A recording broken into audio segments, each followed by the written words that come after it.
let's talk about this. Let's go to the scheme of the marketing ploy, right? Which is, and you and I both believe in this.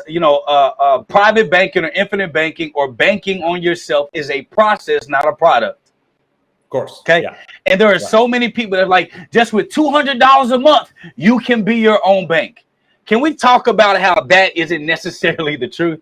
And it takes time. And I want you to kind of even go deep. Last night when we were talking, how it is a forced savings until you can bank. Can we get into that?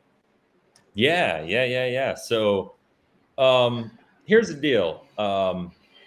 My foundational belief on this stuff is like, we need to pay ourselves first. That is once again a financial principle that's kind of non-negotiable. Unfortunately, most people with their finances, they spend their money on their bills and their lifestyle and their expenses, and they try to save what they have left at the end of all that. And for most people, that's nothing. That's not enough. And so what we need to be doing is we need to commit to a plan where we save our money first, where we pay ourselves first, and then we pay our bills with what's left. And what you'll find is your habits, if you really start implementing that mindset, your habits are going to change drastically over time, and your life will start to change with it. That said, I'm a big believer, Jake and I were talking last night. I'm a big believer that everybody's in a different place. Like if you find yourself where you're in debt right now and you're kind of jacked up financially and whatnot, some people are going to be in a place where you just need to go get a convertible term policy, get life insurance protection, get it in place to make sure your family's protected, and really pay down that toxic debt, come up with a plan and do that. But I'm also a big believer that if you can, we should be stretching ourselves, because nothing happens by sitting in our little boxes of comfort, right? I'm a big believer success lies outside your comfort zone. So you need to be leaning on that wall of discomfort and getting uncomfortable. Now, you don't want to be irresponsible about it, right? Like you don't want to take uneducated leaps. Same principle with business as it is with money. Like you don't just blindly jump into something without understanding it. So it's a process. With this, we want to be making sure that you are saving and paying yourself every single month. Now, what I do know is that if you say, hey, I'm going to wait and I'm just going to save in a bank account until I get where I want to go, I got news for you. You've probably been trying to do that your whole life, so it's not going to work now. You need to set up a different system. Now, you're not going to be able to start doing banking, but what I love about whole life insurance, and I say this every day to people at some point in time throughout my day, I swear this comes out of my mouth every single day, a properly designed whole life insurance product is the only financial tool in the world that will make sure that what you want to happen will happen when you want it to happen, whether you're here to see it or not. Let that set in. Okay? Properly designed whole life policy is the only product in the world that'll make sure what you want to happen, when you want it to happen, whether you're here to see it or not. Right? And so with that, what do I mean by that? I'm saying we need to save money. You need to save money. If you save it in a bank, you save it in a whole life policy. You're not going to be implementing banking when you start your whole life policy if you don't have a bunch of money to put in up front. If you don't have all this stuff right out of the gate, you're not going to be able to implement banking principles.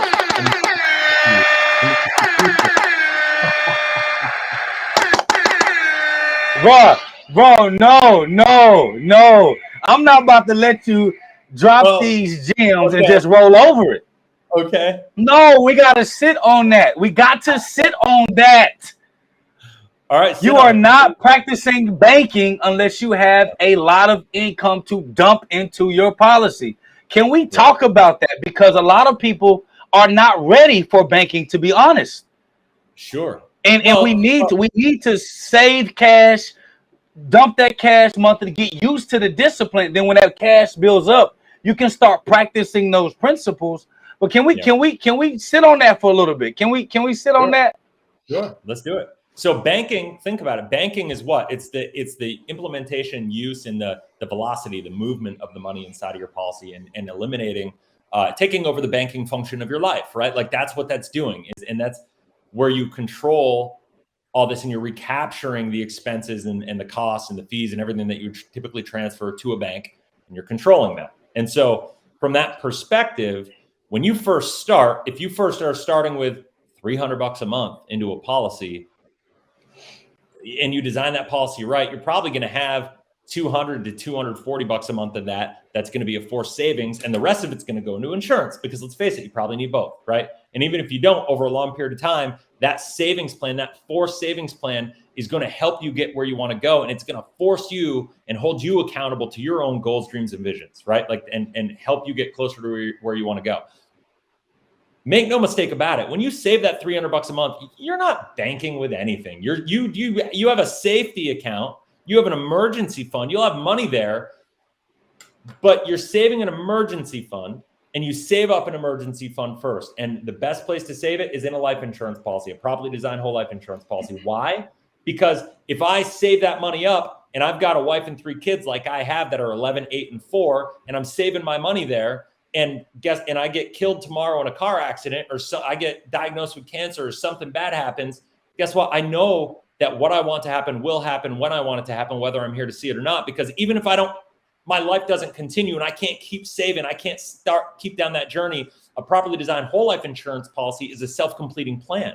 It's gonna all take care of itself, even if my life derails, right? It's gonna take care of itself. Now, if everything keeps going the way I want it to go, I'm gonna keep saving, and eventually I'm gonna have enough money there. I'm gonna have my emergency fund capitalized, and then I'm gonna have an opportunity fund capitalized. And as soon as I have both those things capitalized, now that policy becomes a banking policy.